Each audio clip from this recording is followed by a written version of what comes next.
As somebody that's running two rapidly scaling businesses, one of the most common questions that I get asked is, how in the world do you have time for everything? People are like, how do you have time to create all of this content, to run a mastermind, to attend a mastermind, to manage the teams from two different companies? How do you have time to do all that and still have time for your family and travel and fun? Well, I'm gonna let you in on a little secret. Today, I'm giving you a behind the scenes tour of my time management system that I call the ACE method. It's not magic, it's not luck, it's definitely not Maybelline, but what it is the result of deliberate planning and disciplined execution. So stay tuned, because I promise you what I'm gonna share with you today could absolutely change the way that you think about your days, and it could even end up changing the way that you run your business and your life. Let's dive in.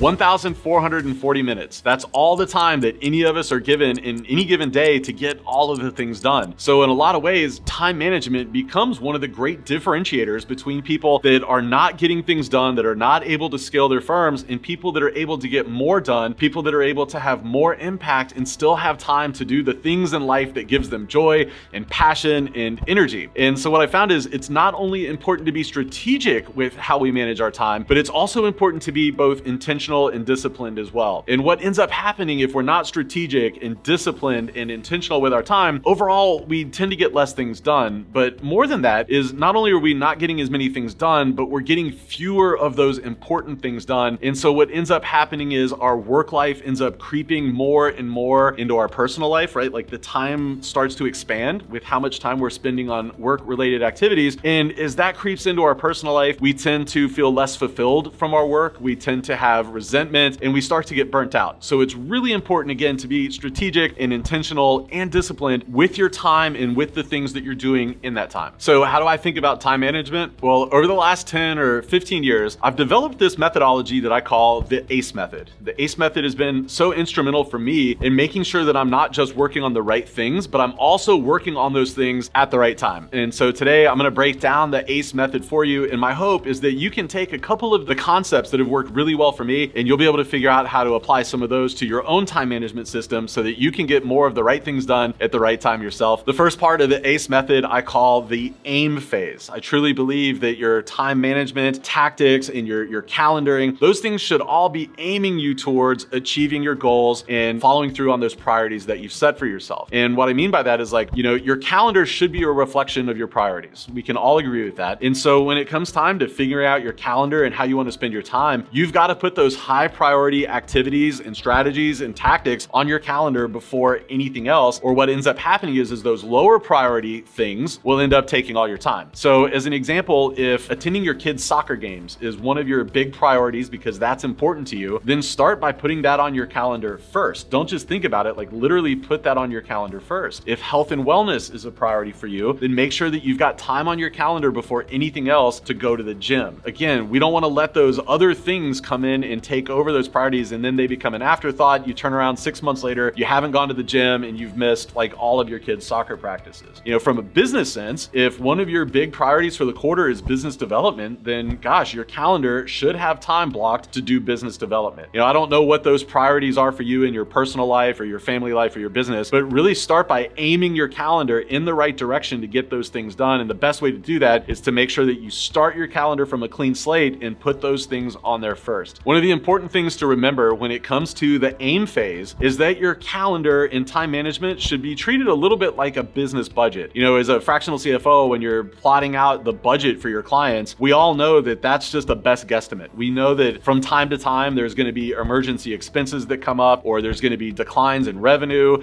And that means that we've got to have a little bit of flexibility and a little bit of grace with those budgets, because the realities of life just come in. And the same thing is true with your calendar. So yeah, like while it's important to get everything mapped out on your calendar, to make sure that the calendar is aiming towards those highest priority goals and things that you've got in your life, also remember that things are going to come up. So give yourself some grace, give yourself some leeway to move things around. Now, what I want to encourage you is, like, don't let that become the norm. Don't let like every little thing that comes up be an excuse to not go to your kid's soccer game or to not do business development. Make sure that you are being disciplined about it, but also know that there's going to be some things that come up, and give yourself that grace to adjust accordingly. Now, when it comes to the AIM phase, one of the most important and helpful and useful and valuable and like highest ROI things that I've ever found to help me with this is having a great executive assistant. assistant. When you've got a great executive assistant, he or she's going to be like super dialed in to what your family priorities are, your personal priorities, and your business priorities. And he or she can help make sure that your calendar is a reflection of that. I can tell you that like working with Gretchen has been, or for those of you who don't know, Gretchen is my executive assistant. She's been all the difference in the world for making sure that I'm staying disciplined and staying in alignment with those priorities on my calendar, because a lot of times I don't have the discipline that it takes like every single day to make sure that I'm sticking to the calendar and to make sure that like those highest priority things are on there. So if you're somebody that's been thinking about getting an executive assistant and figuring out like how to do time management and to make sure the right things are prioritized, I would encourage you like move forward with hiring that executive assistant, because they can be all the difference when it comes to getting your calendar and your time management aimed in the right direction. The second part of the ACE method is the calendaring phase. This is where you're laying out the battle plan. And when it comes to laying out the battle plan, I found that there's really 3 best practices that help me make sure that I'm putting the right things on the calendar at the right time. The first one is to consider my energy. Gosh, this one took me like way too long to figure out, but there are certain times a day when I have better energy for doing certain types of tasks than I do at other times of the day. And so a great example of that is creative work. I do my best creative work early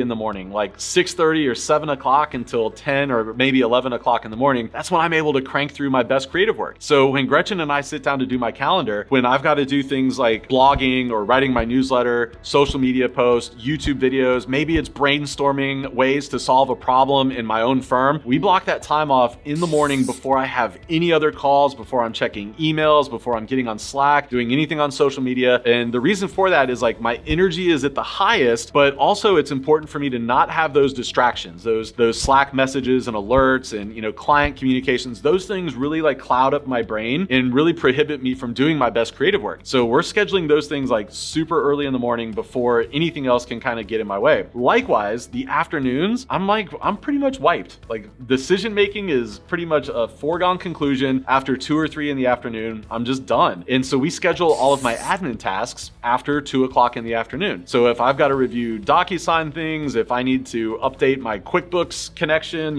those kinds of tasks that don't require a lot of mental bandwidth, we tend to schedule those in the afternoon. And what I found is when we're really disciplined and aware of scheduling the tasks that align with a particular type of energy I have, I'm able to get 2 to 3 times more work done in a given block of time than if I schedule it at the wrong time. So really consider your energy levels and when you show up to do your best work when it comes to blocking time. The second best practice that I've learned is just being aware of Parkinson's law. I don't know if you're familiar with Parkinson's law, but it's just this idea that says however much time you give yourself, the task will expand to fill that amount of time. This always reminds me of a buddy named Thad that I knew on my first submarine. And Thad was like this world-class procrastinator. He put everything off until the last minute. And one day I asked Thad, I said, why do you put things off to the last minute like every single time? And he said, well, what I figured out is if I put something off until the last minute to get it done, that means it only took me a minute to get it done. If I start something a week early, it's going to take me a week to get it done. And I'm like, oh my gosh, this is Parkinson's law personified. And so when you're thinking about like putting things on your calendar, yes, I want you to like give like accurate time estimates and, don't shortchange yourself, but also realize that if you give yourself 4 hours to get a project done, it is going to take the entire 4 hours. So really ask yourself, if you have an executive assistant, ask him or her to chime in, like, how much time do I really need to get this done? Because you could easily end up wasting 100 or 200% more time that you don't need to do, get a given task done, and that's because of Parkinson's law. Another like huge unlock for me when it comes to calendaring was realizing that I need to block my days to the maximum extent possible. In other words, I like to put like thematic, like themes on each given day. And so for us, that means like Monday is team meetings, Tuesday tends to be creative work, Wednesday tends to be coaching calls or client work, et cetera, et cetera. And the reason for that is because if I'm switching from meetings to client work to coaching calls to writing blogs, there's too much what is called in the world of like psychology, context switching. And there's so many studies out there that show that when you have to context switch, your brain is really, really slow to go from one type of task to another. And so that ends up just destroying your efficiency, and it it also is like completely draining of your mental energy. So it's really been a best practice for us to schedule days thematically so that I can minimize context switching. The third and final phase of the ACE methodology is the execution phase. The execution phase is where you're taking your calendar and you're like doing the things that you've said you're going to do on your calendar. And if I'm being completely honest, the execution phase is the hardest one for me because as a husband and as a parent, as a business owner, there's so many different things that are competing for my time and my attention that a lot of times I find that it's just hard to execute on the calendar. But over the years, I have learned that there's like 3 really important best practices that help me minimize those distractions, that help me make sure that I'm working on the right things at the right time. The first one of those, really important, is when I'm getting ready to go like neck deep into a task, I find that I've got to minimize the distractions as much as possible. And the big one for me there is just taking my phone and literally putting it on the other side of the room. I actually have phone chargers set up on opposite sides of the room from my normal workstations so that when I'm getting ready to do different kinds of work, I can just put my phone on the other side of the room and let it charge. And then what ends up happening is like every single time like something comes up, like there's a flash on the screen, you know, like some kind of an alert, like, oh wow, check it out, someone messaged me on Slack. Let me go ahead and get that dopamine hit and see what they wanted. Oh, look at that, somebody DM'd me on LinkedIn. Let me get that dopamine hit and see what's going on LinkedIn. By having the phone like literally on the other side of the room, I can't see those distractions and it really helps me stay focused. The other thing that's like such an important tool for me is on my Mac, anytime I'm getting ready to like get into that work, I put the Mac on Do Not Disturb. Now, I don't know if like Windows or Android computers or whatever else the cool kids are using these days has a Do Not Disturb feature, but that's really important for me on my Mac because all of those badges and alerts and emails and things like that, they're not popping up on my Mac and distracting my attention. So literally like putting that physical space between you and a distraction, or putting the digital space through Do Not Disturb like between you and a distraction, so helpful for me to stay focused. Another great tool that I have for myself to help me get the right things done at the right time is using a Pomodoro timer. Now, the concept behind a Pomodoro timer is that I give myself these like sprints of time to do work, and then I give myself these short breaks where I can go and like basically screw off for a couple of minutes. And so for me, in the mornings, I like to do 50-minute sprints where I'm like completely like,